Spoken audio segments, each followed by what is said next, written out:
Happy Sunday. Happy Sunday, everybody. This is Nadineo over at Let's Paint and Draw Along with Don Stephens. Yes, Don Stephens over here. Look what Don has been up to. How you doing, Don? I'm fine. Yeah. What? So I know who this familiar face is.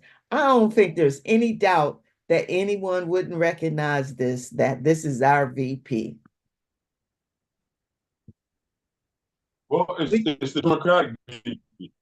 Yeah. When'd you start on this, Don? Well, it took me a couple of hours. Started yesterday and finished it in about 3 hours. Hmm. That's nice. And I saw the drawing, but like, man, when you added the color and the background and everything, No color that's in there. Chalk orange chalk. There's no color. What color what? are you talking? There's no color in there. That's the paper and charcoal and chalk. Get out. Yeah, that's a drawing. That's a charcoal drawing with chalk on toned paper. Ain't no color in there. What? That's what I'm saying to you. If you use the things that I've been discussing with you, you'd be able to do these things. But a lot of people don't really look at the fullness of what's being said to them during these sessions. For real. So back You know? up, y'all.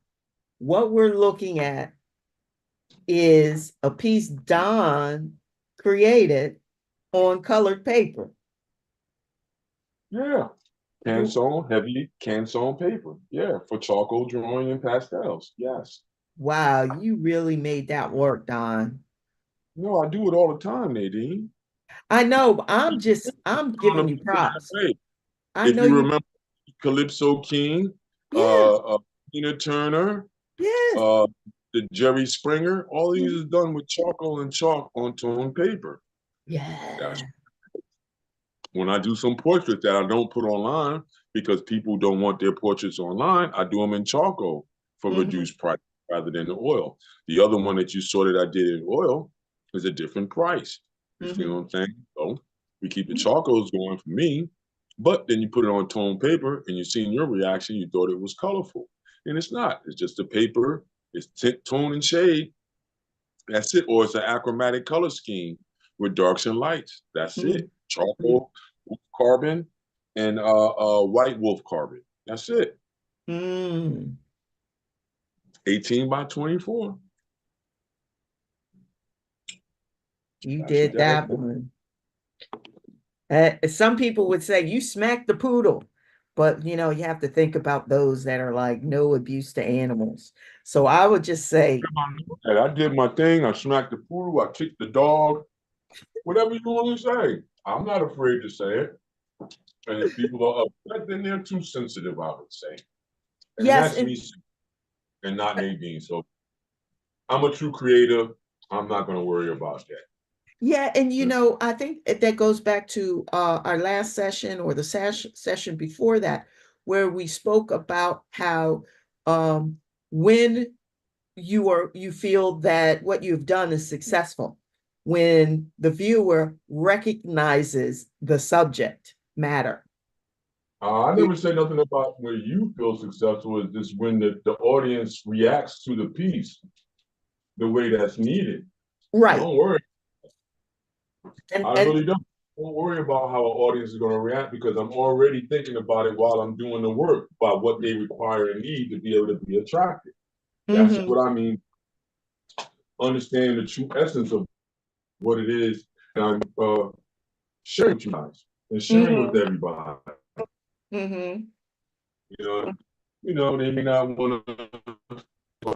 If I had enough kids at 15 schools, we didn't even think it was going to get in one mhm, because it's the same. But I'm telling everybody, you use the ideas, they work. If you belittle them or look at them like they're passe or don't give them your full attention, then no, you're not going to get it, and it's going to take you longer mhm, because you're thinking and looking for something else. Everybody, there is nothing else. But if you want to think there is, I'll let you do that. You know. mhm. A lot of times people think it's about pedigree, it's about paperwork and all this good stuff. but it's mainly about experience and then being able to deliver the experience. So I Right. don't worry about all of that, what the audience is going to like. They're gonna like it because I'm gonna do things that's intentionally to get your attention, using light colors, using small and large things, using focus issues from dark to light. Hey everybody. Yeah, using all tone and shade and tonality, achromatics, all the things that I've talked about with everybody. Mm-hmm. Yeah, these are the things that you use. You don't look past them. It's really there. Right. If you're waiting to see me in other places, then when you see me in those other places, you'll see me based upon that work, you know, and that observation and that understanding of how do you attract a human being's eye. That's it. Line, shape, form, light, and surface. Whether you Yes. believe it or not. The way I write, keep creating. Whether you believe it or not. It's all wrapped up into one. Mm-hmm. It's up to the individual to apply it and to understand and see how it applies around you. You know, does it go into the everyday? Yes, it does. If you just give it a chance and look at the observations and use those five, then you'll see it. But, you know, that's the only way you're going to see it, to be able to do things to bring people's eyes, because then that's all this is. Look, it's a piece of tone paper. See it? Tone Yeah. paper, color, and a plastic PCV envelope with UV tinting on there to help with the light. That's it. Mm-hmm. You know? Then people, they question it and stuff like that. Then some people will try to argue your price and all that good stuff. But I look at them and laugh and just wait for the person that's, how would you say, participate. Right. Yes.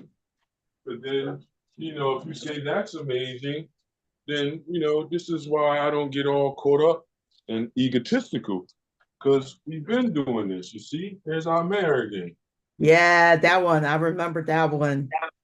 Yeah, so it's like, what's the difference between that one and then this one? Just a different person. That's Right. all. You know, it's still the same philosophy. I don't Uh-huh. worry about what the person looks like. I worry about line, shape, form, light, and surface. Right. That's what we worry about.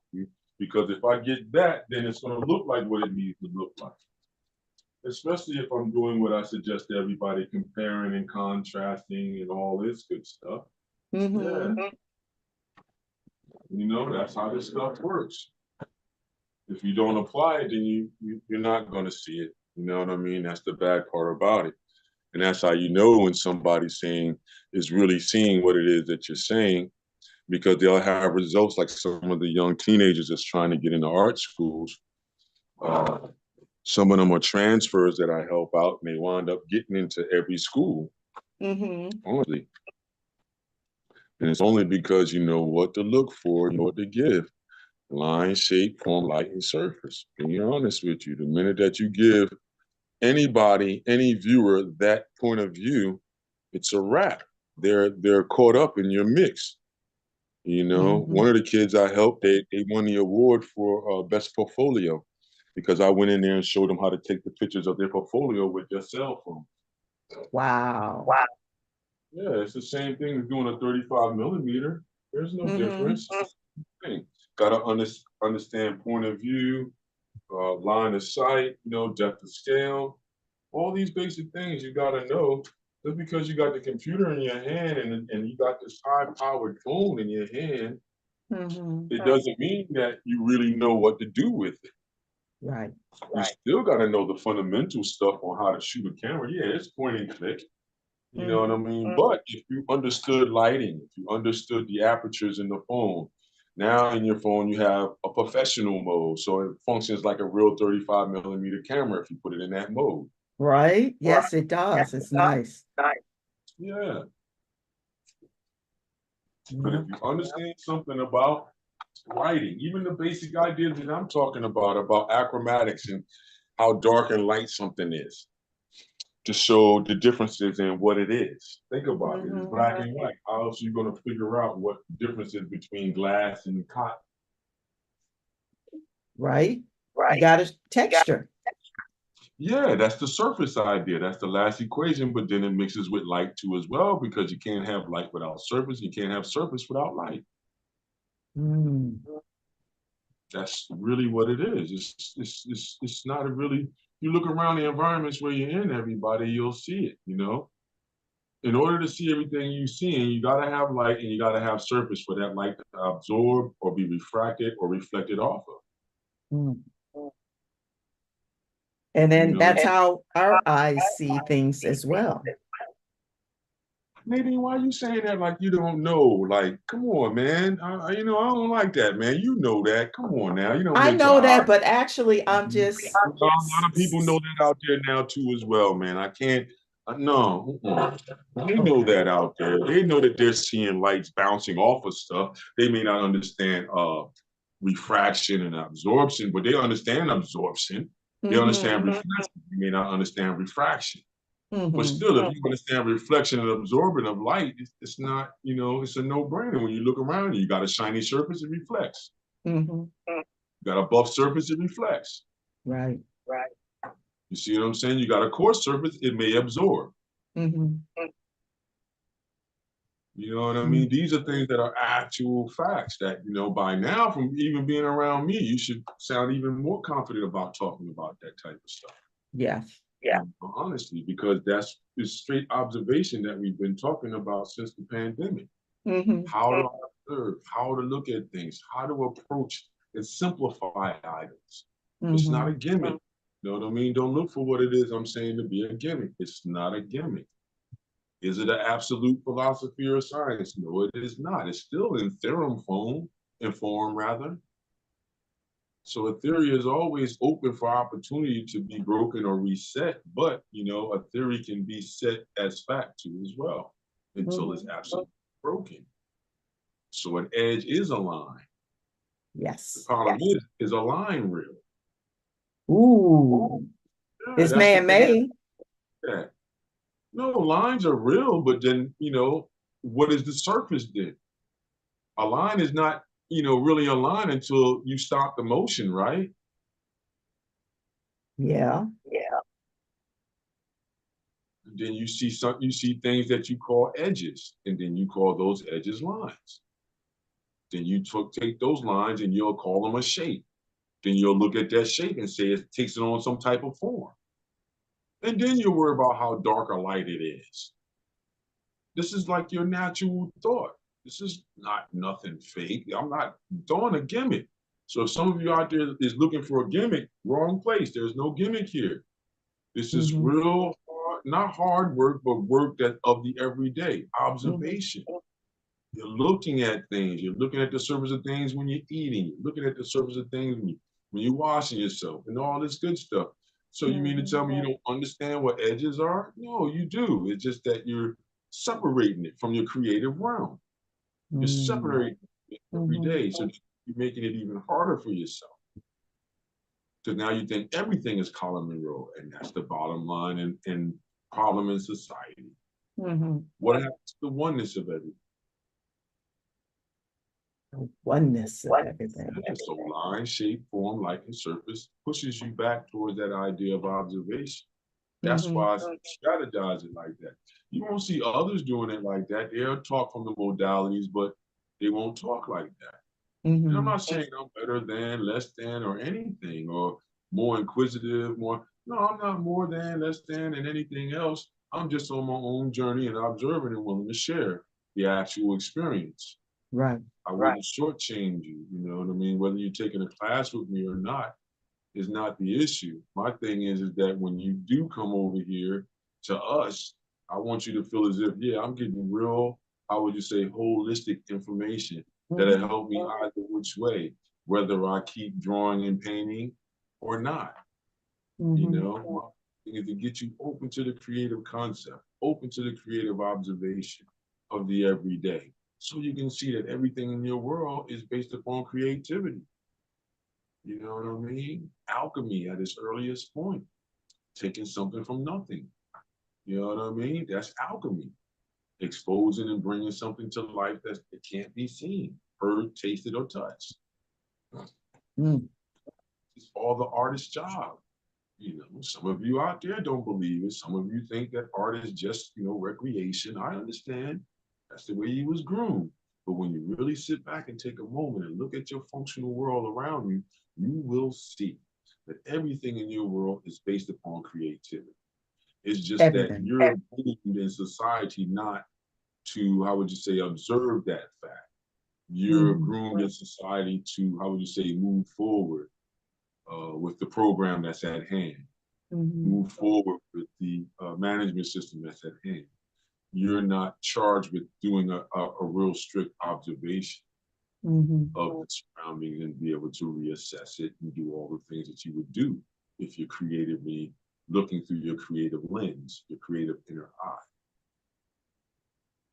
You know, when you do these things, I'm telling you, everybody, it's either you become a problem for everybody around you, or you become someone that everybody looks at, but then is weary to mess with because you're willing to deal with your observations, Mm-hmm.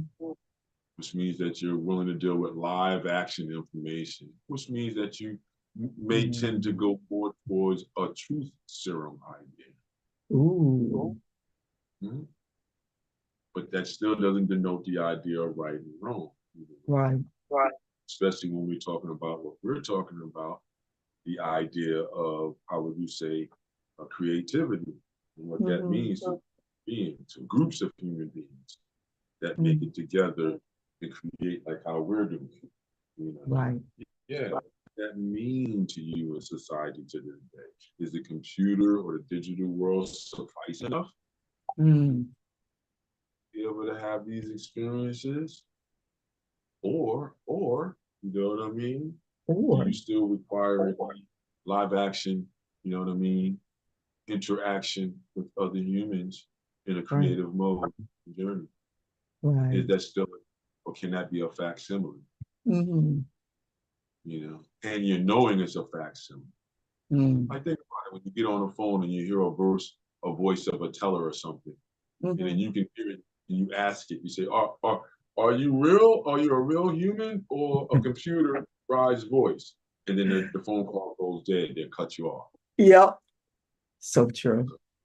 Yeah, so that lets you know that that's a computerized voice. It's not a person with feeling, heart, Mm-hmm. and that you can possibly connect with while you're on the phone. You Mm. know, that's so hard for everybody. You still want to make a connection with another human on that phone. You know what I Right. mean? It's still the same way on how you create as human beings. Mm-hmm. It's always going to be, you know what I mean? Yeah, AI is cool. You know what I mean? AI can do a lot of different things like a power tool, but still, you know what I mean? What is your job as an artist? You're saying you Mm-hmm. take it on.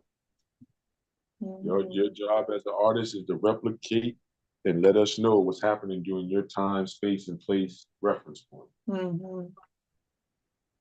So that's why when you said, oh, hour, I said, no, I can't say hour, you know what I mean? But I can say that's the Democratic, you know what I mean? Right. Yeah, I hear you. I You know, definitely hear you about that. Yeah. when I do another Trump, I'm gonna be doing another Trump probably later on today, tomorrow. And then that's the same thing I say with it. No, that's the Republican candidate. You know what I Mm-hmm. mean? Right. That's what's going on. That's Yeah, part because of observing what's going on. yeah, but you know, it's historic either which way you look at it. Mm-hmm. Kamala Harris is still the first female to legitimately be put up for the seat to Mm-hmm. be, you know, a candidate to be the CEO of America, of the Corporation of America. Mm-hmm. I like the way you said that. I don't think a lot of people think of it like that. Well, I don't think they really understand that idea, you know what I mean, or that thought or that observation. She'll be the first CEO, chief executive, you know, operator of the Corporation of America. Mm-hmm. And I'll throw Yeah. this to you know why I said it that way, because we don't use the republic idea like how it is in the Constitution. Right.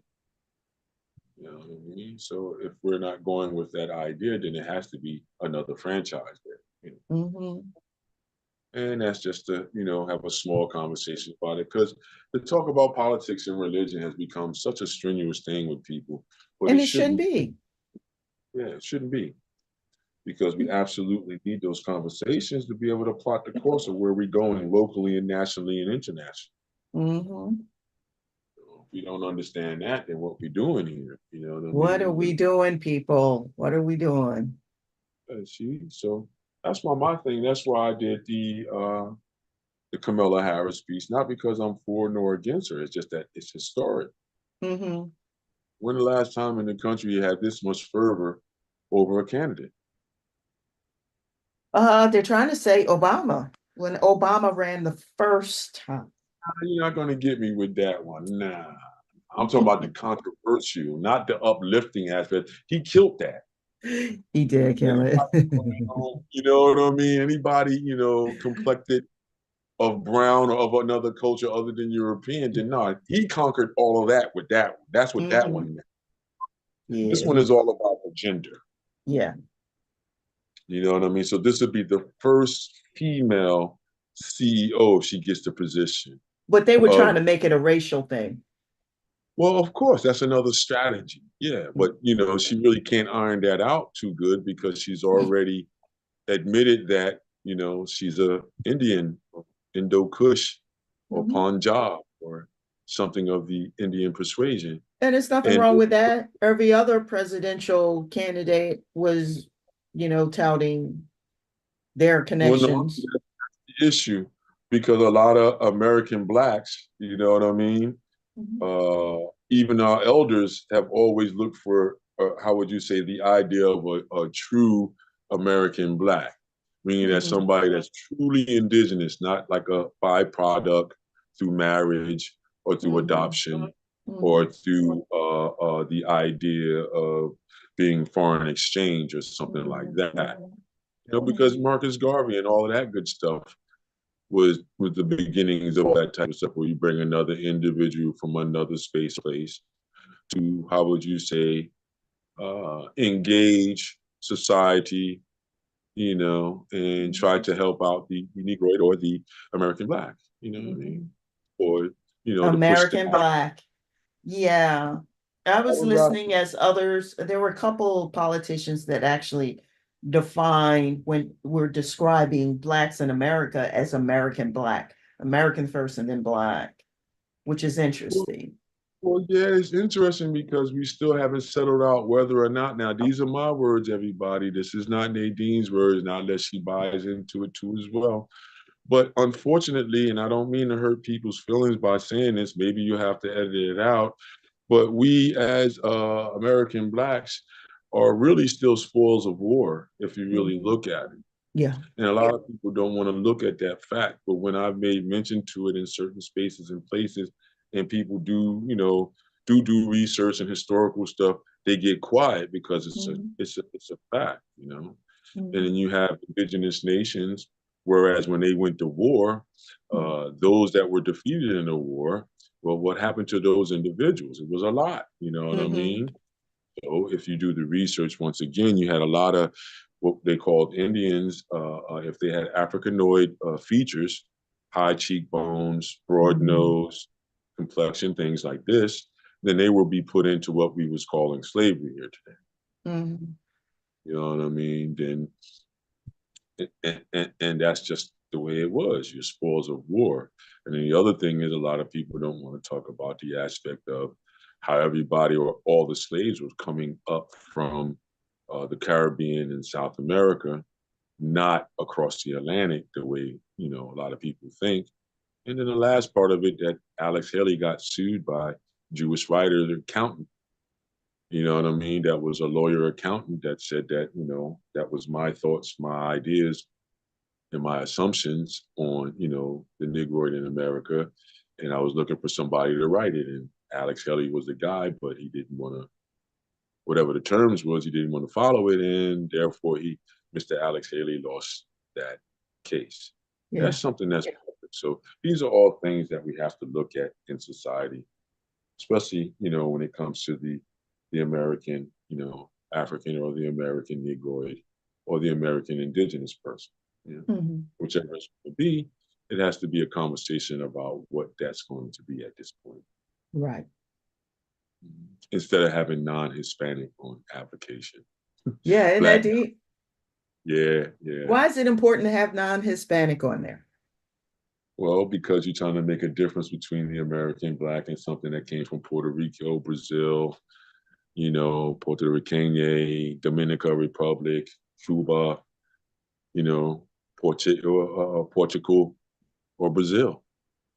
You're trying to differentiate all those type of blacks from, the indigenous blacks or the Negroid that's here.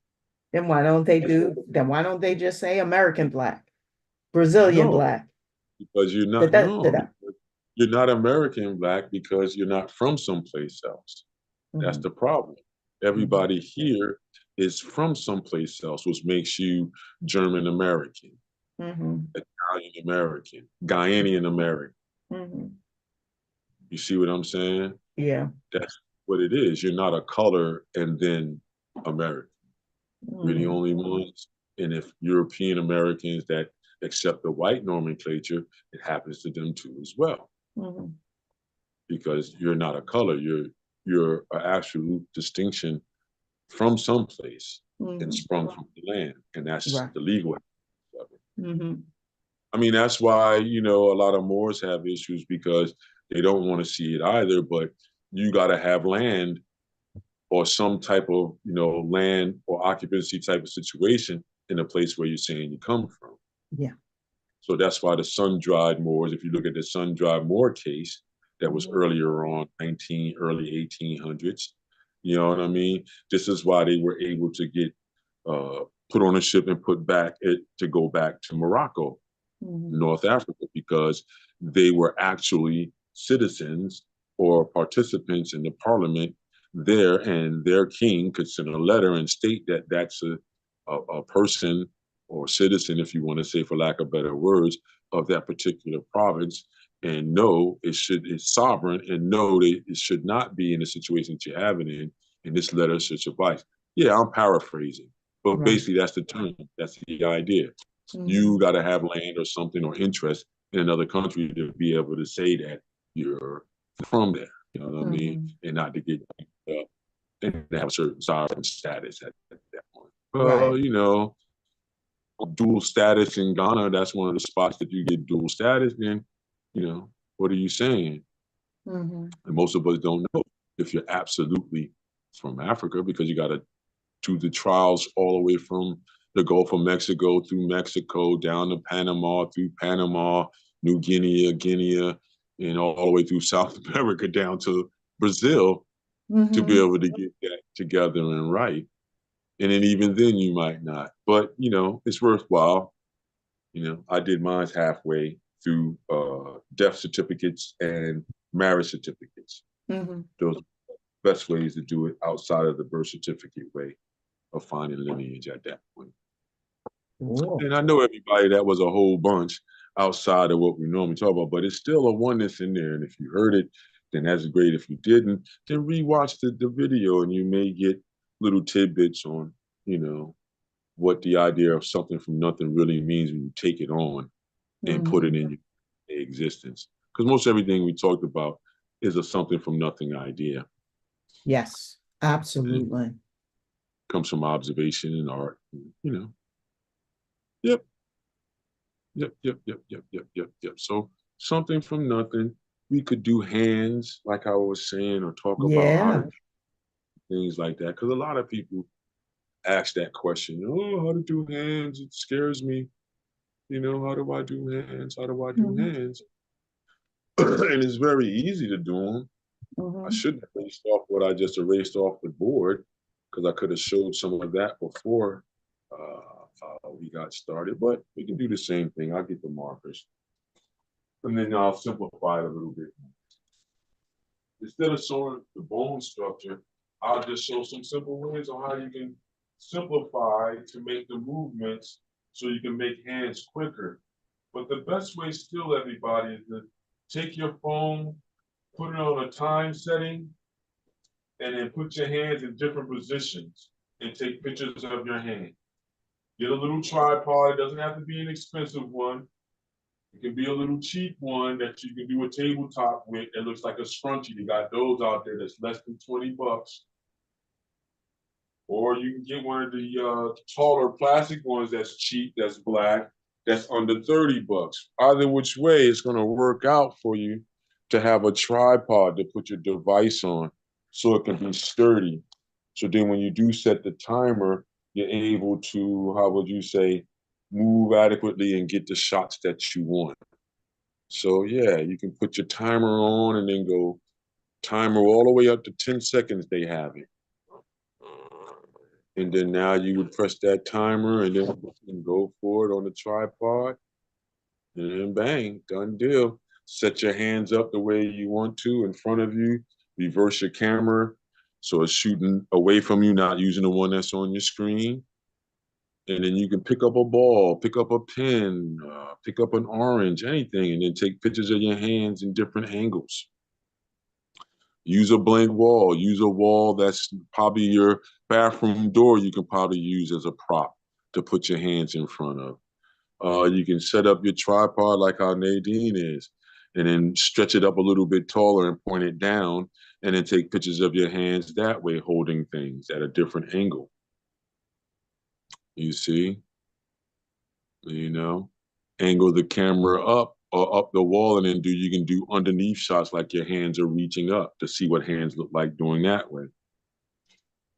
So these are shots that I took before there was these digital cameras. I would just set my camera up on a tripod, set the timer up on a 35 millimeter, and then just take the shot. The other thing I would do is I would get those instant camera boxes and things like that. Mm-hmm. The same thing. They had timers on those too. They used to cost a little bit more because they had the timer on it, but it was well worth it from when I used it. Mm-hmm. You take pretty good pictures. Also, all the pictures you see me online with and everything, yeah. Take a picture of the hand that way, then you can come from behind the camera and then turn your hand so you can see it like how I'm seeing it. You see it, and you would just look at all of that. Look at the structures that we're going to talk about. I'm going to talk about cylinder shapes that you can use, everybody. I'm going to talk about how the bones are there, but some people were telling me that's a bit much done and it gets hard to digest. They thinking I'm going to use the name, the clinical and Latin derivative names to get it to go. No, I'm not trying to show off like that, everybody. I just want everybody to get a basic understanding on what bones is there. So the main bone I'm going to talk about is phalanges. I think it's PHELAGN or phalangian. Now, those Phalangian. are the bones that's in your hands, everybody. Mm-hmm. Those are the bones that are in your fingertips. And then you have tendons that's in the palm of your hand. Mm-hmm. You see, but you have 3 bones in each finger. And they call them phalanges. I believe it's with a PH. Mm-hmm.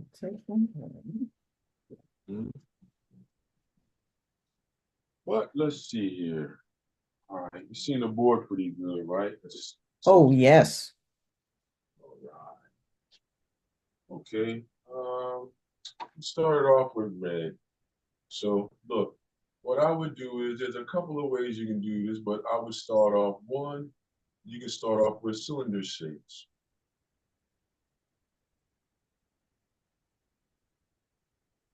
See that, everybody? See that, Mm-hmm. Nadine? Oh, yeah. That's just cylinder shapes. Another way you can do it is with squares. You know,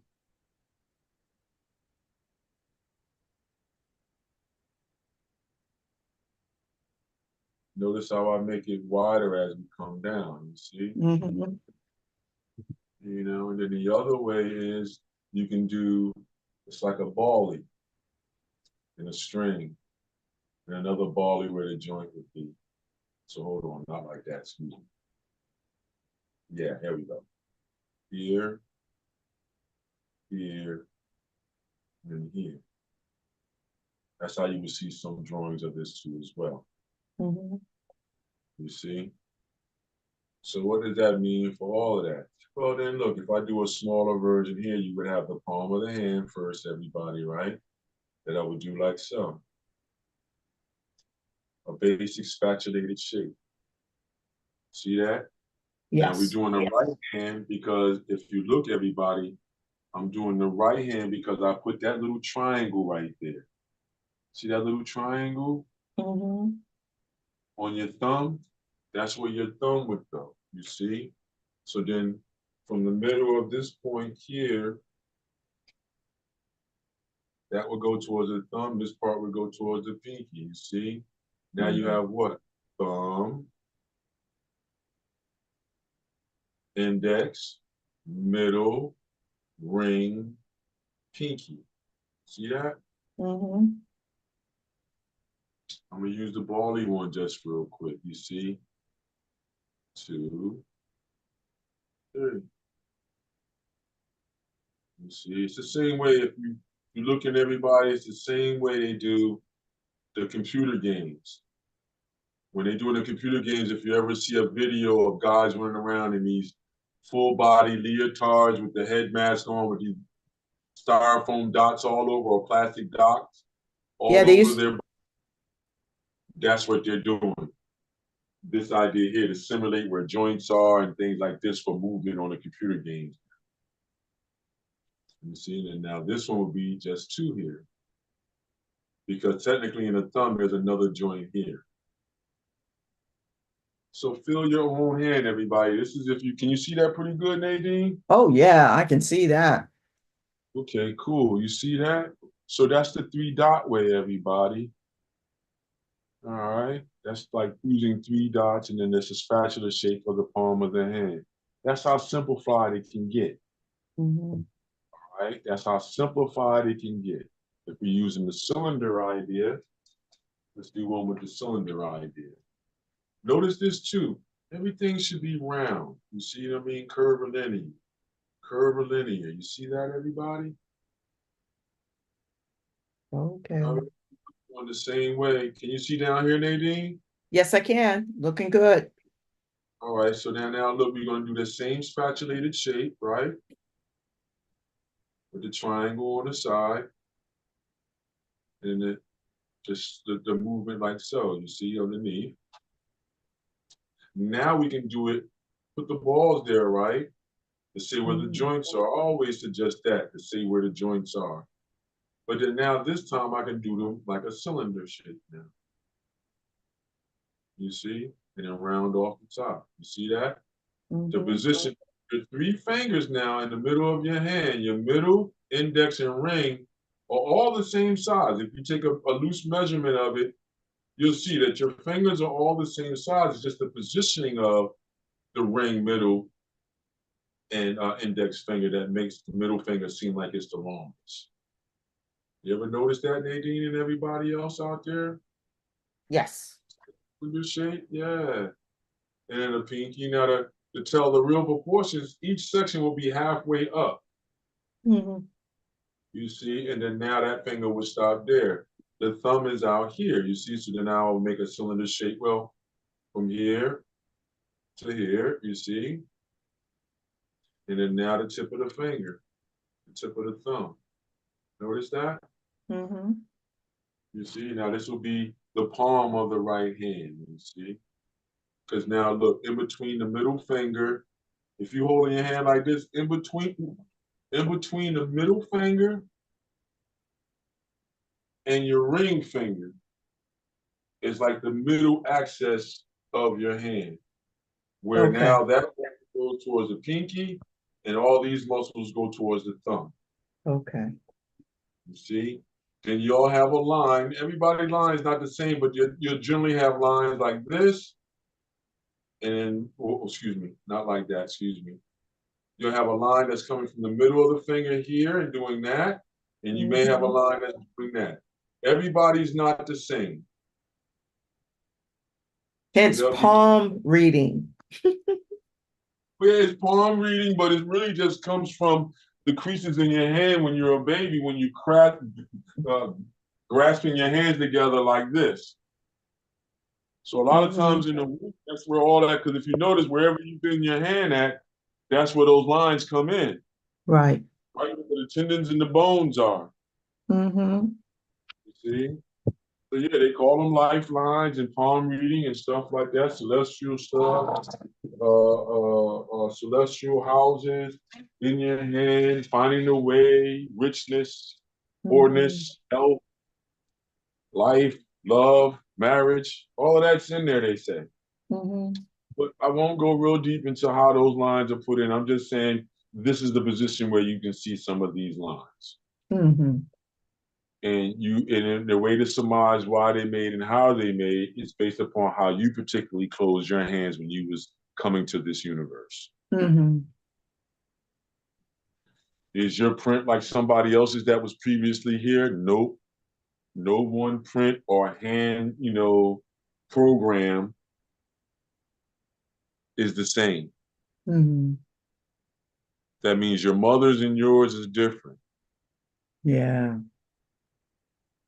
and everybody that comes after you, each person is different. Even though we all human, they're different.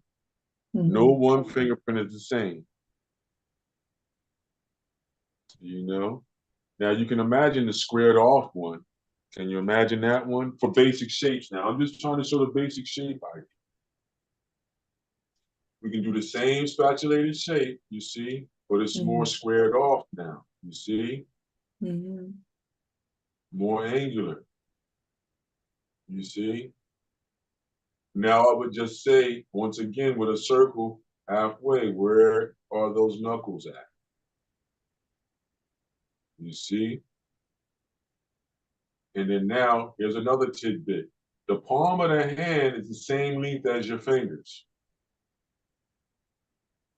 Check it for yourself, everybody. Nadine included. That's that Ah. 1 to 3 for everybody. See? The one, well, let's prove the first one. That these 3 fingers are the same size. So then look, you go from the knuckle here to the tip of the finger where it starts to turn off into the nail. Mhm. You see, same size as that one, same size as that one. So your 3 main fingers are the same. Now your pinky, if nothing's wrong with your pinky, and the top area where the thumb is the same. You see? Mhm. The length of my thumb from that joint right there, you see, to the tip of the Mhm. finger, from the joint there to the tip of the pinky is the same size. You see? Mhm. If you feel down here, you may feel the joint where these tendons are feeling more like bones in here. So I Mhm. would call them all phalanges, but you got a lot more tendons because tendons connect, muscle connects to tendon, tendon connects to bone. Okay. Just know that, everybody. Mhm. Okay? And then know that your palm, let's show that last part that I didn't show. Show that your palm is the same length as your fingers. Mhm. See, from the knuckle to here, not down here. Okay, to right here where the palm is, right there. You see that area right there?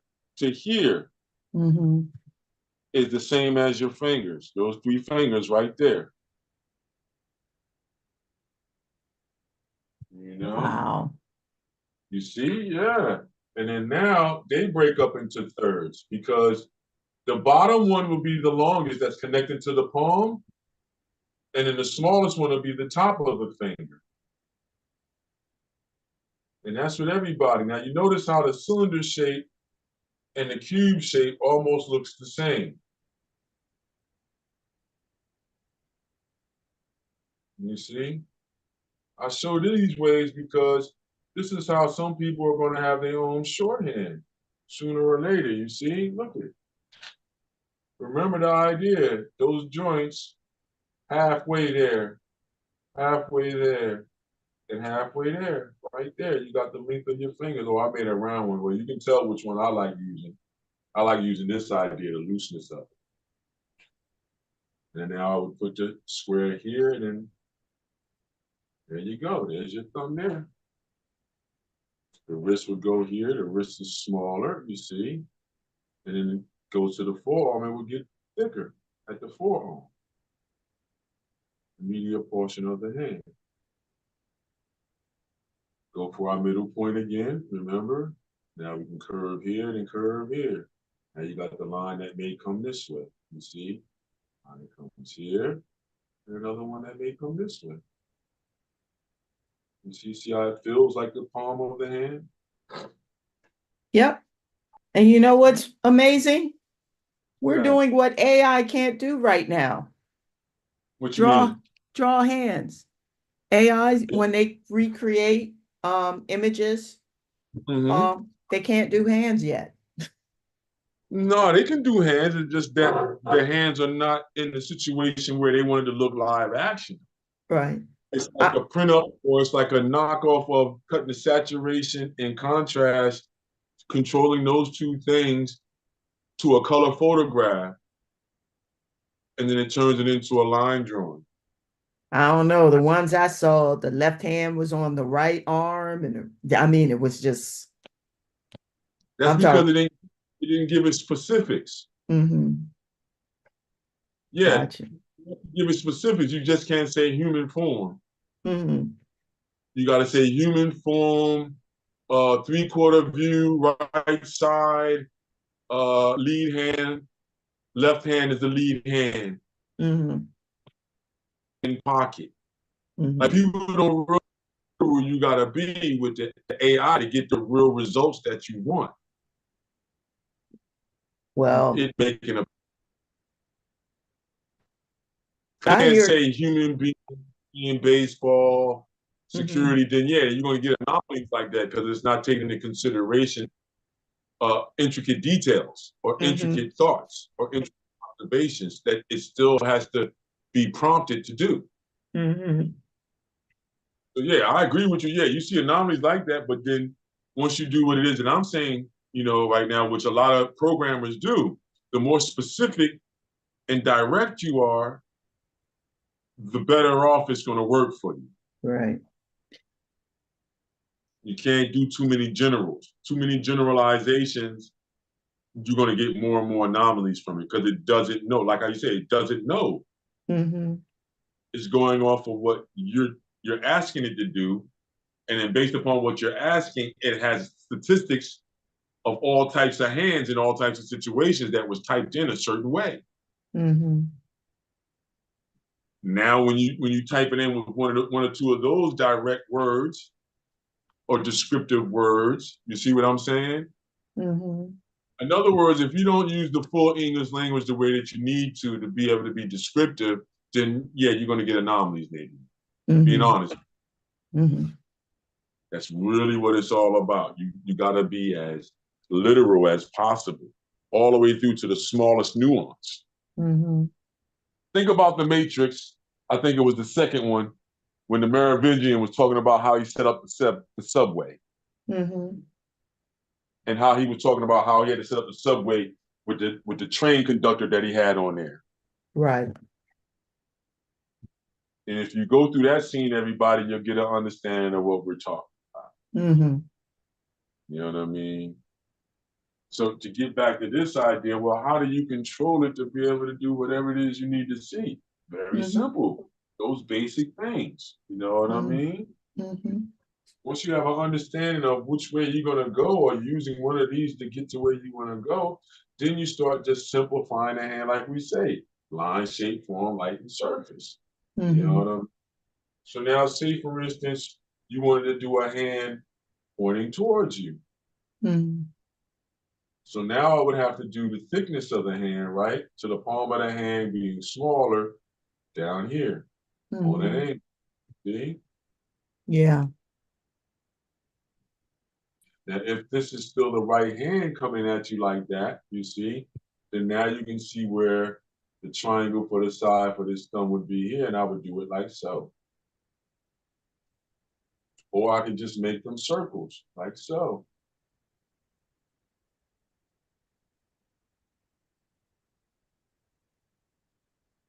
You see?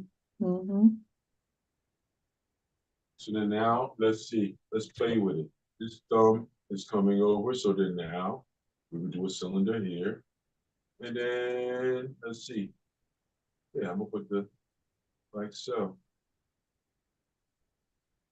See that? Mm-hmm. Now this one, let's make it look like it's going up and away from us. So then boom. So wider at the base at the palm of the hand, you see? Make the cylinder shape. You see? Mhm. See what starts to happen? Yeah. All right, maybe we'll make this one go out to the side this way to overlap where the pinky is. So the pinky is going out this way.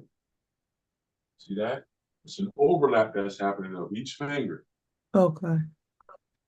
You see, so then now it's a cylinder shape here. Let me put the circle so you can see. Cylinder shape there. I'll erase this part out. That's where the cylinder is now. There. I'll erase this part out. This is where the cylinder is now. Here. This one is off to the side. It's starting to foreshorten. You see? Mhm. Foreshortening is nothing more than the joint overlapping itself. So let's show you. It's easy to show you on camera. See my hand like this, Nadine? Yes. Now watch as I start to rotate it down towards you. What's starting to Mhm. happen to the fingers? Yeah.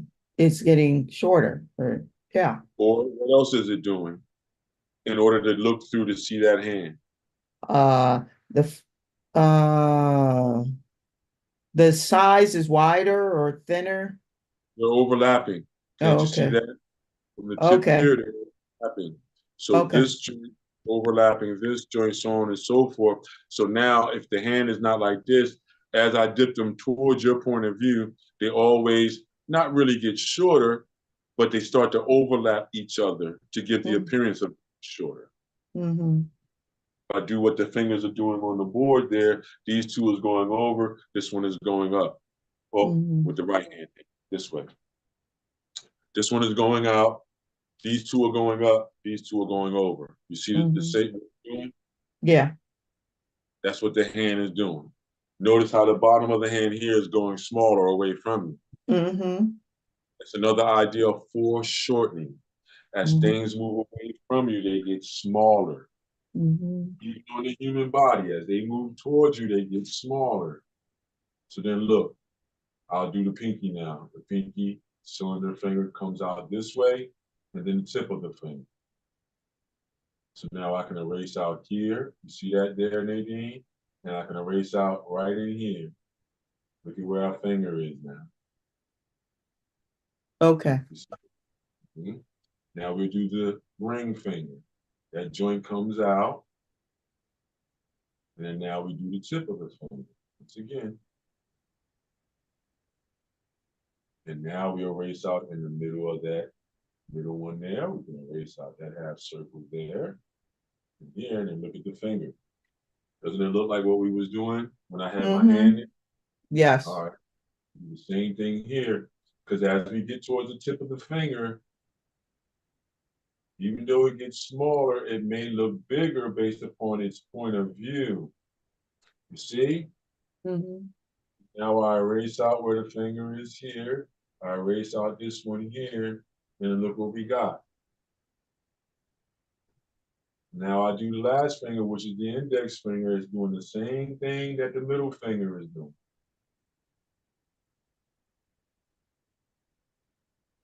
You see? And look what we got. Now I can come in here and make that knuckle come around here and do that in the middle of the palm of the hand. You see that? Mm-hmm.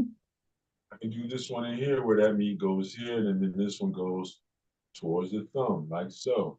Now watch when I erase that part out there and this part here. Look at what we got, Nadine. Now I can put the wrist in there the way that I had my wrist there.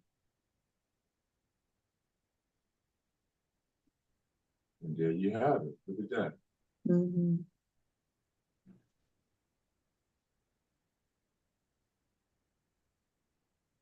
You see? Does it look like a hand there in red?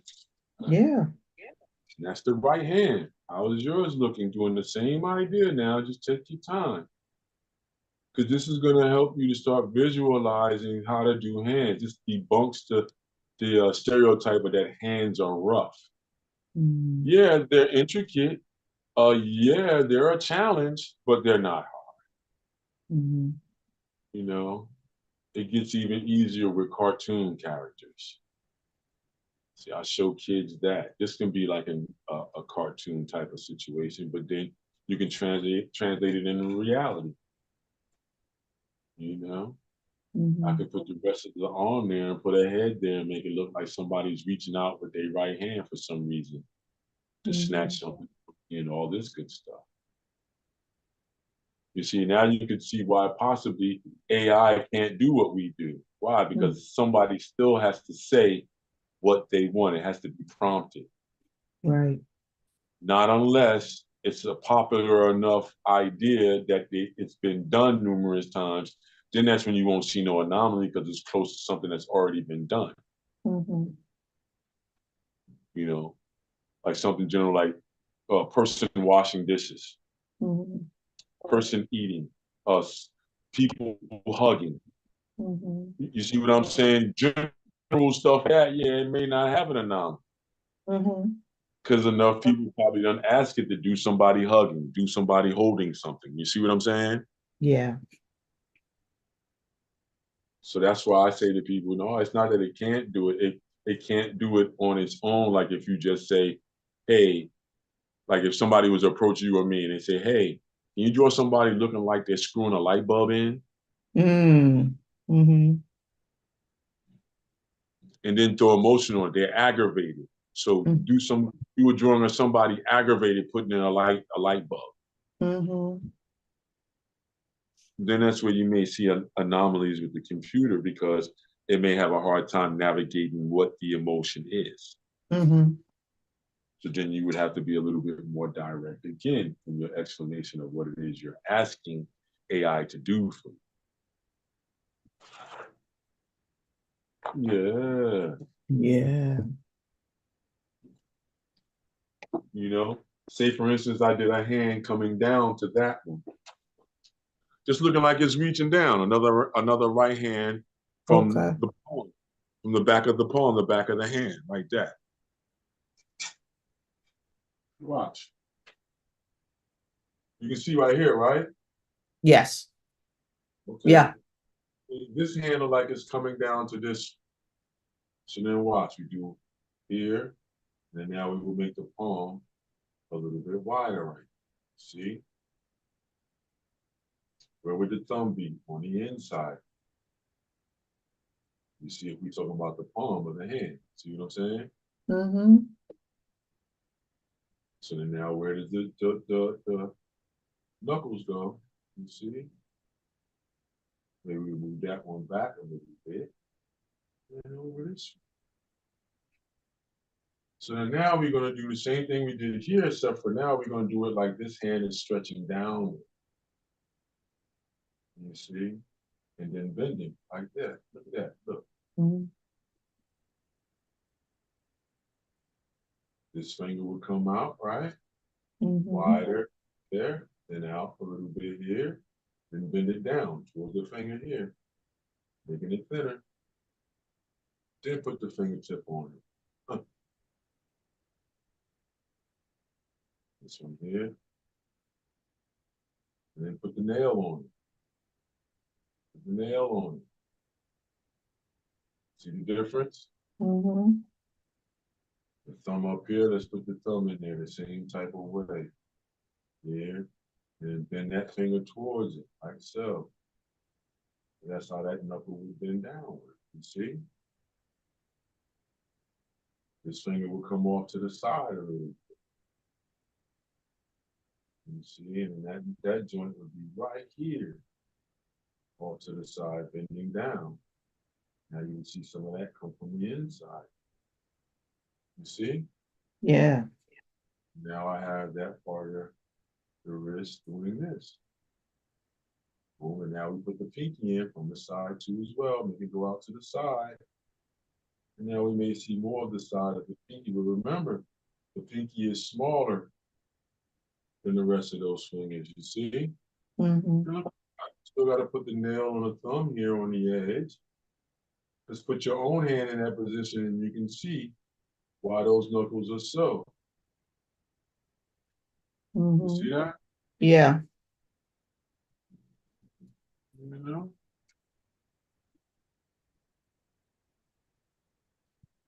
I mean, these are some of the simple things that you can do with hands, everybody. Drawing hands, everybody, drawing hands. Then you would come back and put that black line around it. You know? Mhm. But what you have to do is just sit back and simplify like this, everybody, with these three basic ideas, or just pick which one that you favor more. Do you favor the round way or the squared off way or the string and dot way? You know, the more that you focus in on one way to become you more. Mhm. You know, me, I went all three ways and a couple of other different ways where you can make your own shorthand. And everybody's going to make their own shorthand. Shorthand doesn't matter who you are. If you're a waitress and you're writing out a receipt, everybody, a waitress or a waiter, sooner or later you wind up making your own shorthand. So it's with everything that you do by hand. You'll familiarize yourself with the basic and the rudimentary, and then soon, because your efficiency and your confidence is up, you'll start making your own shorthand on how to get those shapes to go. Mhm. You know, if you ever wanted to see that, everybody, you can go to my Facebook page or Instagram page. Just put in D Steves Pro, DeeSteveZZePro, Mhm. Pro, or you can just go to my Google page, G.Page /DonStephensArt, all one word, and then you'll see how, you know, I use these in beginning stages of portraits, and I got my own shorthand. You know, every now and then I'll do a drawing of a hand and show how I have a shorthand and how I transition through the shorthand to get certain things to go to get to the finish line. And it's the truth. Every artist formulates in their own way. They all get to know a basic way, or they stumble upon the basic way. Either which way, you get to understand a basic way, and then you start formulating based upon how you like to move. Mhm. That's where the efficiency comes from, the speed comes from, and that's all based upon the repetition. So that goes back to our saying, perfection is a lie, repetition is the truth. Mhm. And that's not just me saying it, everybody. It's in everything that you do. You know, so if some people get upset, unfortunately, I can't apologize for that, because all human beings learn through repetition. Mhm. You know, and you have to see that, everybody. Can't excuse that idea and say, well, I'm sorry that you're getting upset about that. Sorry that you don't know. I'm not sorry about it. I can't be. Because Mhm. think about what you've learned throughout your life. If you're 50 plus, think Mhm. about the you learn just based upon repetitious movement. Mhm. You know, if you're younger, think about the things you did when you was in high school and how you Mhm. learned through repetition, whether you played sports or was bowling. First time you bowled, I know you dropped the ball, threw it, guttered, and everything else. Some people did so what they thought was so bad they just never played bowling again. Some people get the idea to do the hook ball after doing it so many times. Now they can do that little hook that everybody likes to do, throwing it in between the first three pins, first three arrows on either side of the bowling alley. Yeah, a lot of Mhm. people don't know that. Play that arrow game, so you can get that curve to go. Yeah, without a lot of effort. But you didn't get it the first time you did it. You didn't throw a strike the first time you threw the ball down the lane. Mhm. So in other words, that's just proving how repetition is really a key thing that humans learning. You know, first time you learned the alphabet when you was a baby, looking at somebody's mouth, you didn't say A, you went because you're just looking at somebody holding their mouth open, just making a noise. Mhm.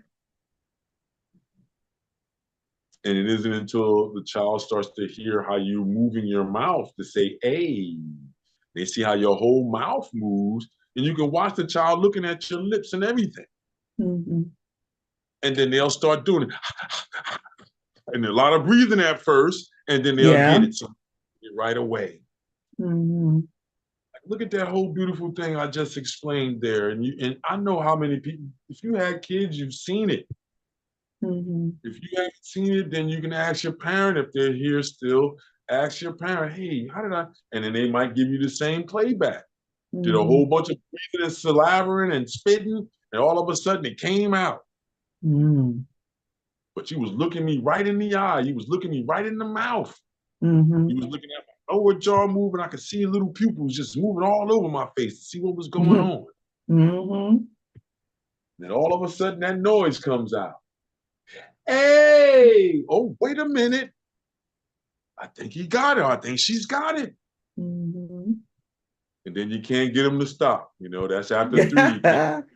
Yep. Now they're a tape recorder now. Mm-hmm. But nonetheless, it still proves the idea of observation and repetition working Mm-hmm. hand in hand. Mm-hmm. You know, so please, everybody, don't put the real, how would you say, these unreal expectations on yourself. You know? Right. That's the problem. If you can do that, you'll be okay. For our younger crowd that's under 50, yeah, take heed to that idea or suggestion. Mm-hmm. That perfection is a lie. Repetition is really the truth. Think about how you learn things from high school to college, or if you didn't go to college, from high school to the military. If you didn't go to military, from high school to your first job. Mm-hmm. You know, everybody that's here in America, and it's American and Westernized, you can't say that you don't have these same shared experiences Right. because we all got to work. We Now, all gotta work. is there situations where people are beneficial or benefit and they can actually, how would you say, not have to work? Yeah, if your parent is taking care of all that, Mm-hmm. if you have some type of investment, yeah, that can happen. Where you're not really having to work every day for survival or for living. You know what I mean? Mm-hmm. Maybe enough to have a philanthropist pay for things for you because you have something in exchange. Yeah, but generally speaking, in a You gotta higher, work. yeah, everybody works. Yep. I'm retired and I still gotta work. Yeah, everybody works for $1 in America Mm-hmm. in a westernized civilized world. Not too much bartering going on. I am doing a little bit of bartering. I'm trying to work that in. Let's look at what aspects of bartering though. Like, is it like time based or is it product based? You see what I'm saying? Right. Like my physical person, I'm bartering that. Okay, I'll come over and do X, Y, Z for you. In return, you do X, Y, Z, or I get, one or two of these items that's, or you come over my house and you work on my electric outlets and I'll work on your roof for you. We work out. Mm-hmm. You see what I'm saying? Bartering on that level. Yes. Mm-hmm. It works. Oh yeah, I'm with it. I've done it a couple of times, but it's far and in between. Far Mm-hmm. and between because not a lot of people are thinking on that idea of trade for trade, craft for craft idea of bartering. But who But knows? It may come back as a thing because I know I have more artists asking me about things like that. mm-hmm. I'll get wood, you know what I mean, or I'll get metal. So Mm-hmm. I need their particular skill, but I may need the material. Mm-hmm. So a lot of times it goes that way. So yeah. Right. Is there any other hand movement we want to go through? Like if you do it that way, you can do peace signs and everything else. It doesn't matter what it Mm-hmm. is. Mm-hmm. You just got to understand where the palm of the hand is and how it's moving, like how I'm moving my hand now. Mm-hmm. Palm up, the back side of the hand. And what's the movement of each finger, you see? Right. Make them into cylinder ball shapes and things like that. It makes it easier, honestly. Mm-hmm. The problem comes in when people try to do one concentrated line to try to make these fingers. And then that's where all the confusion and melee comes in and the anxieties and the hardship idea comes in, you see? Mm-hmm. Whereas as I try to suggest to people, is simplify everything. Break everything down to its lowest common denominator like in math. Mm-hmm. Simplify, simplify, simplify. The more you simplify, the better off you are. Mm-hmm. because you'll have more clarity. You'll be able to place things. Because technically speaking, after you do the palm of the hand or the core of the body, your limbs and your digits overlap some type of way with your human body that can, so it's going to be able to tell where things are. Mm-hmm. But if you try to draw the hand based upon the fingertips first, then the palm, you may have success after a while, but you're going to be very frustrated possibly. Why Yeah. not make it easier by simplifying it even more? As a basic concept, if you're just doing the hand, make the palm. If you're making it up, put where the palm is first. You see? Mm-hmm. Mm-hmm. After that, if it's not foreshortened or it's just like how these are, then you know, however big you made the palm of the hand, that's the same length as your 3 fingers here. Once you Right. get in, then you can do the thumb and the pinky Mm-hmm. because they're the same size, you see? Mm-hmm. Look, I got the hand pointed like this, like this. Look, no matter what position I go into, that palm needs to be first, you see? Mm-hmm. Get that palm in there first and the fingers collapse right into that, you see? Right. No matter how I want to do it, you know? And this is what I used to do at home before, I was able to use the one-stop hour cameras and things or film developer spots. Mm-hmm. You got to think this is 80s, you know what I mean? Early 80s, mid 80s, I'm in high school. So then, yeah, you didn't have everything that we have now, but you had the one-stop camera development spots. Right. So I would set up the camera on a bunch of books or on crates, and then I would take pictures of things, my hands in different positions. Mm-hmm. I wish I still had those. You can see young Don hands. But most of them got destroyed in storage, in Mm-hmm. a aunt's attic at that time. Gotcha. But the new technology came in, you didn't have to take those shots no more. Mm-hmm. Books where you would put those in like you were doing a scrapbook of your family or something, you know what I mean? Right.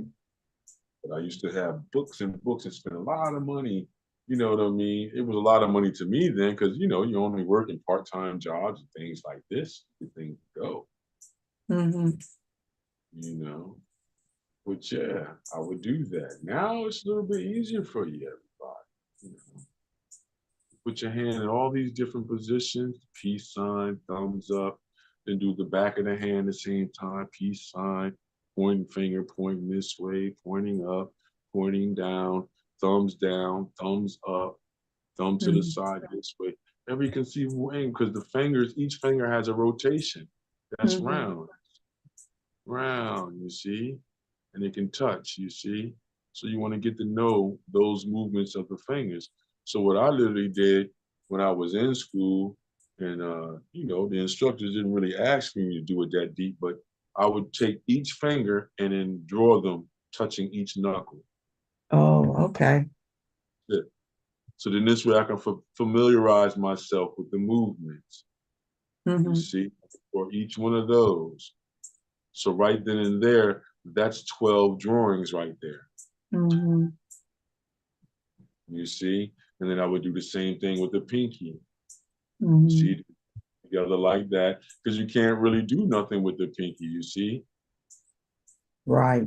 Index finger, but then I can only touch the thumb like this, like the OK sign. Same thing Mm-hmm. here, same thing with this finger, same thing here. But if you look, each finger, if you take each finger, you can see it has a rotation, you see? Mm-hmm. As a movement that you should familiarize yourself with. I even did drawings like this, like I hold the hand here and then bend each finger forward towards Mm-hmm. me and drew each one like that. You see? Wow. Mm-hmm. Because the more you do it, the more and more you're familiarizing yourself with it. Now, if you're trying to do your own cartoon characters or graffiti characters and things like that, yeah, that's good to do because you may want to put a character in different hand movements, What if you're doing caricatures for logos and things like this or for T-shirts and all this? Mm-hmm. You may want to put the hand in several different movements that may, how would you say, denote towards psychology. You know what Mm-hmm. I mean? A thumbs up with a a bag hanging around it. That could be somebody's delivery service. You see what I'm saying? Gotcha. Things like that, the peace sign, you Mm. know. How about the way three, in the movies, in the spy movies, I forget the movie, but the guy put his fingers like this. No, yeah, the guy did his fingers like this to say three. Mm-hmm. And then the secret agent shot the guy. Oh, wow. Everybody, why you shot him? Why you shot him? He said, because if he's from Germany or from Europe, they don't do three like this. Mm-hmm. They do like this. Mm-hmm. And as soon as he didn't do it, he knew that he was the agent. Bang! I was like, Mm. beautiful way that the writers back then used that type of stuff, because it was a black and white movie, Ted Turner classic type movie. Okay. It was a spy, you know what I mean, type of movie, suspense, spy, thriller, chiller type of movie in the early stages. But Mm-hmm. writing is immaculate. So just from that, like we in America, we may do three and okay like this. Like if you ask somebody, did you mean three of those? Yeah, I need three of those right there. They'll do it real quick. I need three of those like right over there. Mm-hmm. But they won't do this. Yeah. Asian people do this too. They count. They Let me see. count. They I they was use the same, they use the same, they have okay it with like like a, that. yeah. Asian people do that. I was like, Mm-hmm. wow, that's kind of weird. But that I noticed that from traveling. Right, because that's different than the Westerner at that point. But the only Mm-hmm. reason why I bring that up is because your fingers and your hands, they're going to overlap themselves to tell you where they are. Mm-hmm. And the more you associate yourself with that, the better you'll become at depicting hands. And Yes. then you'll up to the point where you won't worry about what type of hand it is now. Fat, Mm-hmm. small, Mm-hmm. kids, all of Mm-hmm. that. Because Mm-hmm. even with a kid's hand, if we was to go through time, it's the same structure except for they're smaller, rounder. Right. They look like sausages. Right. If somebody has a dwarfism, Mm-hmm. yeah, those three fingers may be the same height all the way through to the pinky. Mm-hmm. You know what I mean? So those would be dwarfisms and things like that. Do you see people that look like the palm of their hand is smaller than their fingers? Yeah. Yeah. But if you really do the measurement, you'll see like, oh my God, optically speaking, it looks like it's off. But when you take the real physical measurement, no, it's the same ratio. Yeah. So the things that you need to be observing with everybody, you know? Mm-hmm. I mean, let's do one with the peace sign then so you really can understand where I'm coming from. I'm gonna do this one right in the corner here, Nadine, in red. All right. Here in the corner. Look, it's Oh. the right hand, the same thing now. We can do that spatulated shape. Mm-hmm. This way. I'm gonna do it this way this time. I'm gonna do it with the spatulated shape. So then this way you can say, where is the thumb gonna be? Is it a left hand or is it a Mm-hmm. right? See? Palm up. Mm-hmm. So, all right, since we're on a rhythm with the right hand, let's stay there. Here, right here. See that? Yeah.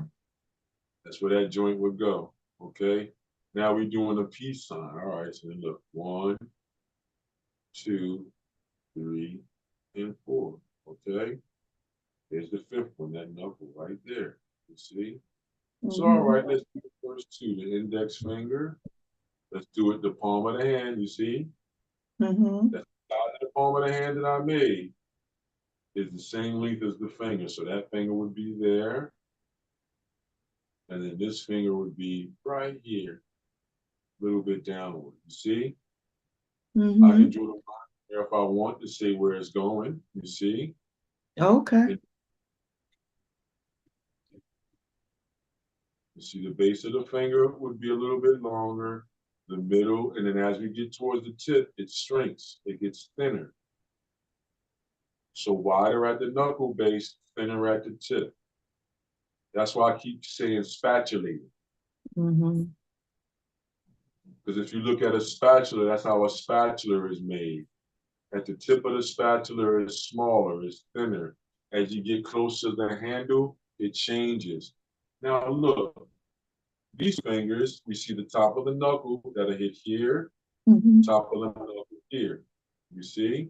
Now, this part of the finger, what happens? We're doing the right hand. Look at what happened. Yeah.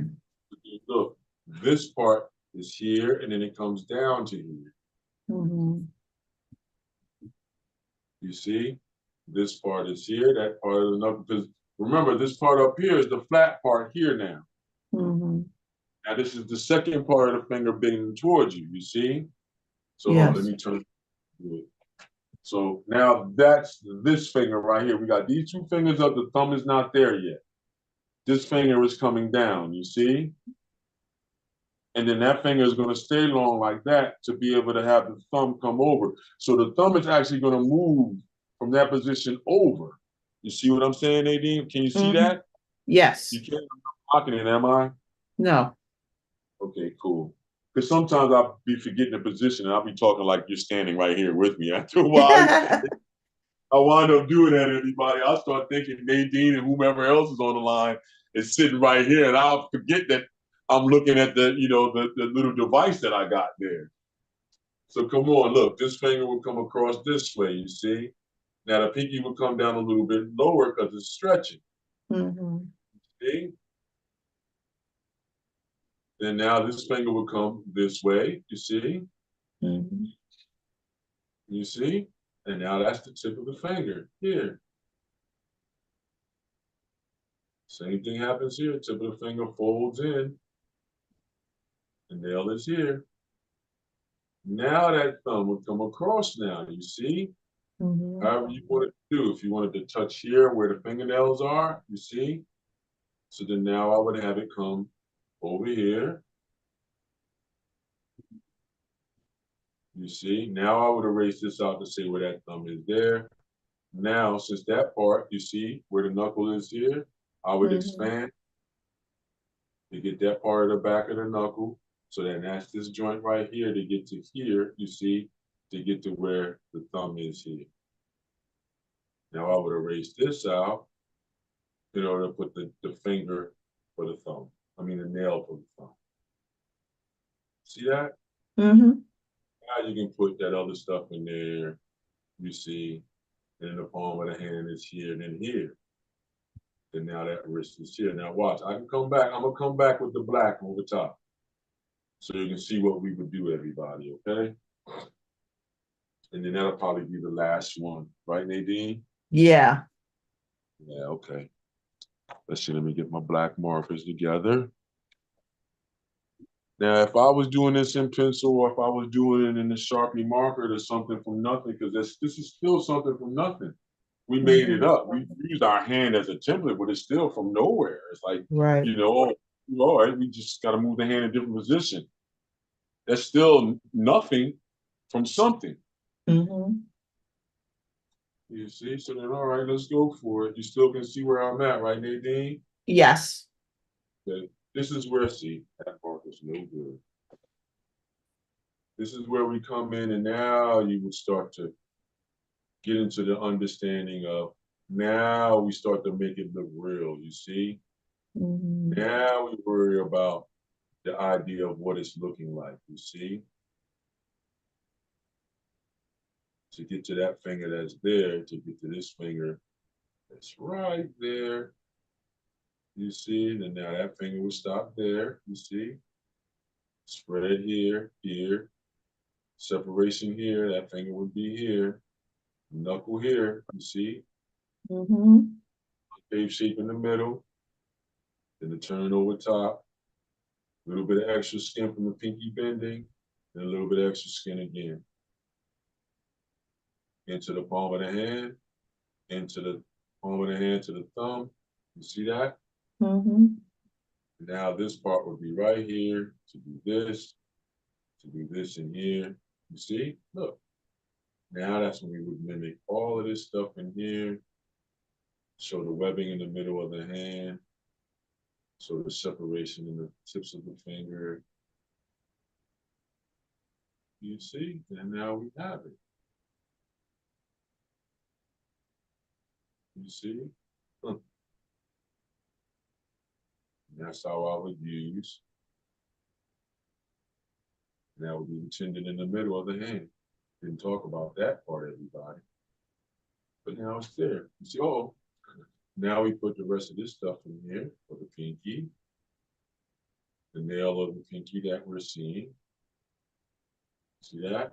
Mm-hmm. The ring finger, the thumb. You see? That knuckle will be a little bit more pronounced, you see? That skin will go there, and then you have skin coming down the side to denote the fact that we're going into the inside of the hand. See? Mm. Get that difference. You see how that is? Oh, yeah. So that looks like a peace sign, right? Yeah. That's all you got to do. Now, you know, that's just the line work, the line shape form work.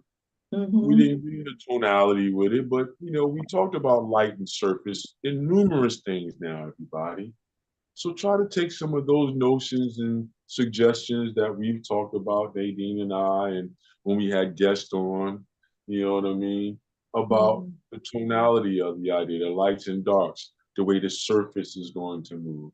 Just know that if you move your movements of filling in the same direction as the surface is appearing to move in, it's going to fool your audience to believe that that finger is really there, round, Gotcha. you know? Mm-hmm. So in each movement, like you see how I did the curve movements, right? So then Mm-hmm. now when I would come back in, if I was filling in, I would fill in the same way. Like, ooh, okay, and this is where I can show, well, another reason to show the Kamala piece again. Yeah. Pull that piece back up. Yeah, because that's what that represents. If you look at the surface quality of things, everybody. When I have this other one with the hand in there, let me see, I'll bring that one out too, so that everybody can see what it is I'm saying. When you look at surface quality and surface movement. Yeah, there you go. All right, let's show the Kamala again, everybody. Well, first let me show the hand one that I got. Because, you know, we're in the Mid-Atlantic region. We're in the home and the place where the Philadelphia, Philadelphia Phillies are. And then you Mm-hmm. got Mets. Then you got, you know, the Yankees. You know what I mean? So that's, Eagles. yeah. Well, no, we was talking baseball. Oh, baseball. Yeah, baseball. So then when you see that, you see why I did that, everybody? Look at that hand. Oh, nice. You know what I'm saying? See how the baseball is in the hand? See how the curves, when I use the curve motion of the flesh of my hand, because I use my hand to do that. Mm-hmm. I used to play baseball. That would be my curveball idea with the way the fingers are. Mm-hmm. See how even the white lines that's showing the white light or the Yeah. light moving around in the curvilinear movement, Mm-hmm. and really feel like that muscle is going into the palm of the hand there and round on the back here. Oh, yeah. Tendon in here. Look at that round fill in here, you see? So what I'm trying to get you guys to see as a suggestion with something like that, or let's go here with our homegirl now, Kamala Harris. You know, some people would say, oh, she's not my homegirl. I would say, come on. She's in America. She's brown complected. There, you know, we will be considered in the same neighborhood. Right. Don't let devices of management and devices of how would you say fame and selectivity or selection get the best of your emotions, everybody. Mm-hmm. So you see there, everyone? And now I can do this. I can split them both apart so you don't have to look at just that one there. Because I've had a lot of interesting conversations and people get emotional. So, you know, Really? that's I'm saying what I'm saying, Nadine. Mm-hmm. And I really backlash on us on our joint effort that we got going on right now. A lot Right. of oceans and things like this. So that's the sole reason why I bring that up like that. Mm-hmm. You see, look at there. And you still have the red stuff in the middle. Let's move back a little bit so you can see them both together. I think that's a nice place to end at, Nadine. What you think? Oh, absolutely. See everybody? Absolutely. So then this way, everyone, that's a suggestion. And this is for Nadine too. Because you guys don't know, Nadine gets all the inside stuff, man, because we right there, we be talking back and forth. Yeah. Yeah. But when you look, everybody, what's the familiar thing that's there? The understanding of surface movement, everyone. Mhm. See, and the more that you connect in how the surface moves and how your hand needs to move like that when you're filling in, Mhm. not when you're doing the line and the shape work, but you need to start thinking about that when you start thinking about making those shapes into forms. You need to jump right into just thinking about where that light is, where the shadow is, what Mhm. the highlight is in your particular item. Like with the hand on the left, I wasn't making that up.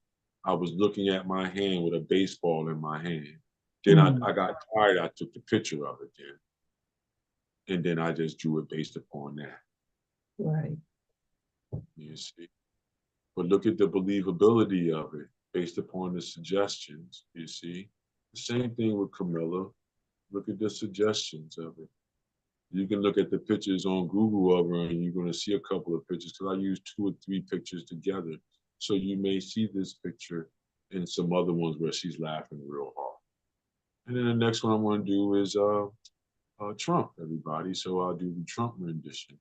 Because you got to admit, once again, when we're doing something from nothing and even doing things in your own private work, you should try to deal with the idea of doing things in your time, space, and error reference. That means that any type of happening that goes down, maybe you should have a piece of artwork for it, Mm. if that's your particular content idea. Say, for instance, your favorite team, like how the Eagles did, they won uh, um, a game, a very important game, 2 years ago, with a play that they drew up called the Philadelphia Special. Mhm. So what I suggested to a couple of people that I was instructing is, hey, somebody needs to capture that. And Joshua Torito was the one that captured that. Oh, yeah. So he has a piece called the Philly Special when the quarterback at the time, they did a trick play where they threw him the ball to catch the touchdown for the winning aspect. I think that was for the playoffs, everybody. Mhm. So it's called the Philly Special. So yeah, I always suggest people, just like the artists that came before us, they would always document or make reference to their times reference that they're in. You know what I Mhm. mean? Mhm. Do based upon that. Think about it. When you go to the museum and you're seeing pieces or a gallery, well, more so a museum, and you're looking at your older artists, let's just pick some of the impressionists, or let's pick Thomas Eakins. You know what I mean? Mhm. We picked Thomas Eakins in the era that he was living in. He was doing, paintings based upon the Schuylkill River and rowing in Boathouse Row the way it looked back before the 1950s. You see? So without that, will we know how that area looked in its original state without Mm. him doing drawings that he did of rowers on Boathouse Row? Will we know the type of individuals and the attire that they wore back then to be able to do rowing? Mhm. See? So yeah, if you really look at it like that and try to understand it, everybody, artists of every era are charged with documenting the era that they're in Mhm. so that it's there for prosperity or posterity, as they say, Mhm. and then for museum work too as well. Then that's how they get the regional and all of that. Now you have different areas. So, you know, you got a regional movement that was called the Ash Can movement, where Mhm. they did landscapes and things like this. But they did landscapes of the tenements and the urban plight and things like this of those times before the 1950s and, towards the 60s too as well. Mhm. But you see American and European American franchise artists that was coming here from Germany and Switzerland in France and things like that that were sharing these ideas with the American artists at the time to do the same type of paintings, of your era, of your time, period. Mm-hmm. So I always suggest it to people because it's not dead just because we got more proficient in photography and capturing light. Mm-hmm. Yeah. So just because we're capturing light doesn't mean that.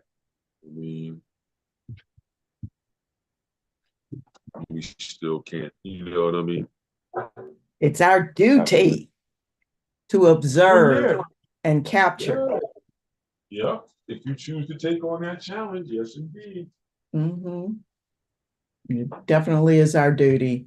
And whatever way, shape, or form that we do it, that Yeah. is it's a good thing for sure. Yeah. I'm going to fill up my cup with a little bit more coffee, Nadine. Keep on All going. right. All right, everybody. Well, this is Let's Paint and Draw Along. If you don't know this already, and if you're still with us, we ask that you like this video so you can help us in the algorithm. Number one. Number two, so that we actually hear from you that you like what we're doing here. The beauty of being a part of our art family is it's really all about helping us to feel more at ease in the creative process of creating things.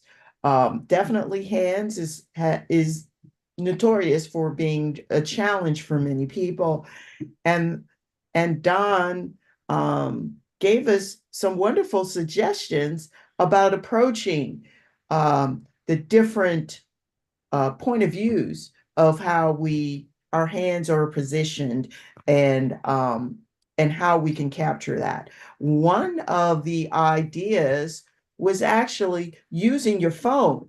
Okay. Um, let me see. 1, 2, 3, 4, 5. Using the phone. 1, 2, 3, 4, 5. Using the phone to, I'm repeating that because I'm setting it up. I apologize. To capture different positions of your hands. So, for example, now what I'm going to do is share the screen. He suggested taking and putting your phone, which you can see in the laptop. I have it on a stand, and then taking pictures of it. And so here's one. Here's another position. Mhm.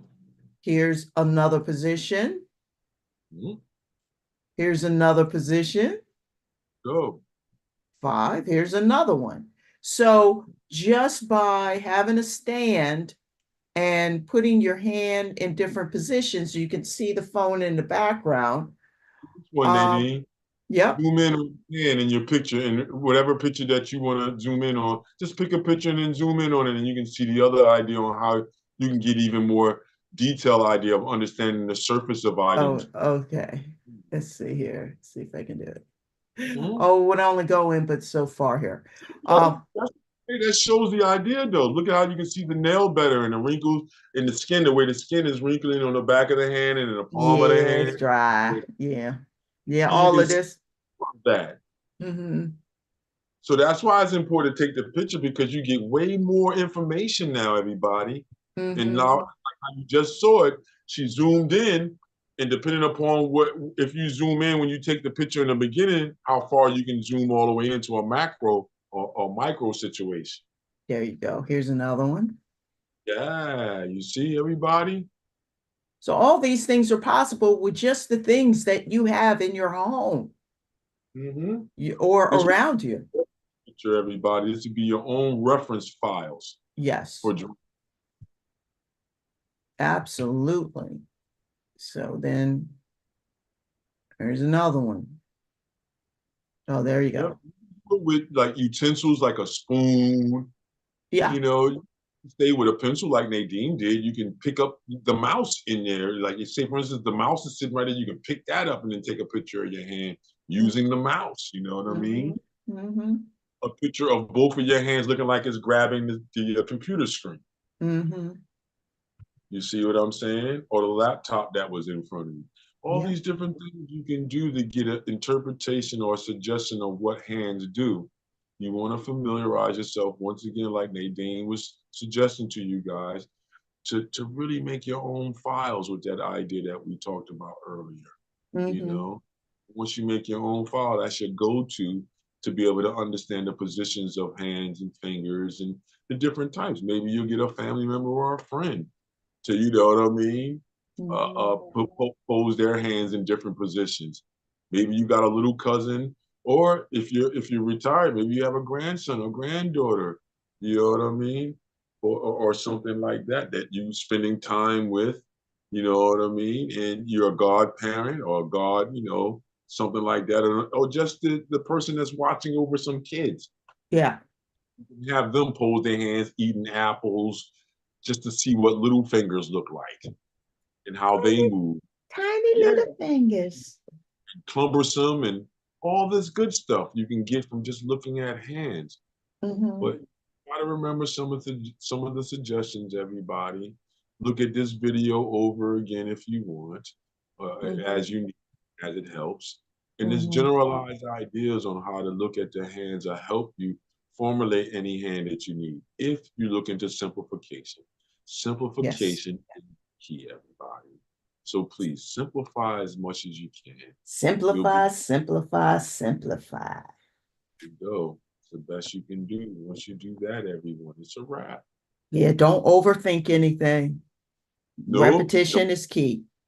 There it is, everybody. Yeah, Yeah. definitely. Well, Don, I think that's a wrap. Is it a wrap?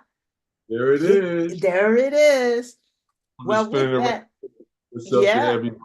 Yeah. yeah. So what I want to say to everyone is to have a wonderful, wonderful week.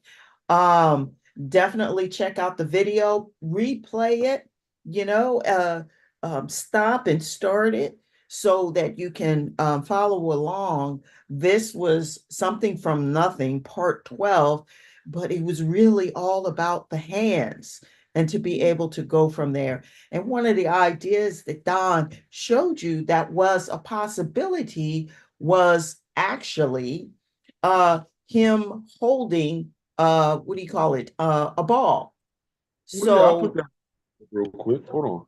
yeah, Sorry about no, no, nothing wrong with that. this. So Is 10 days yeah, now. yeah, there you go. And that is so something from nothing, just grabbing a ball and holding it and taking pictures of it and then creating that. That could be a moment in time where you are referring to something that happened in the game. Like it Mm-hmm. came down to a fastball, you Yep. know? And then what's the position of the fingers on the baseball for a fastball? Yeah. And so, people who maybe are really into sports would even appreciate that in terms of like baseball or whatever. It's a subject that touches the hearts of many because they watch hours and hours of those games. So, so what we're saying is there every day, every moment, the 24/7, 24 hours in a day. There are 60 seconds in a minute. There's an opportunity to create something from nothing. And don't let drawing hands hinder you from drawing hands. That thing of saying, oh, that's too hard. Go back, watch the different ways that we could formulate the positioning of the hands in a piece of work, you know? And these are tools that you put in your little art bag in your head or whatever on your notepad that you can draw from. And that's what I think is so beautiful. We are so happy that you are part of our art fam.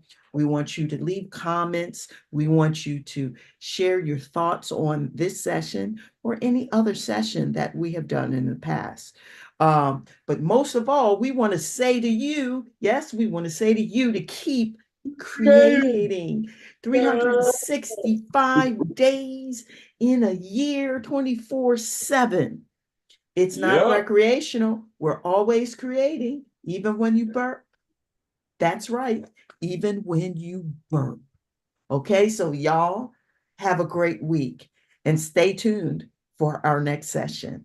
All Yeah, right. because for Peace. 1,000 days plus now. Yeah. Yeah, there you go.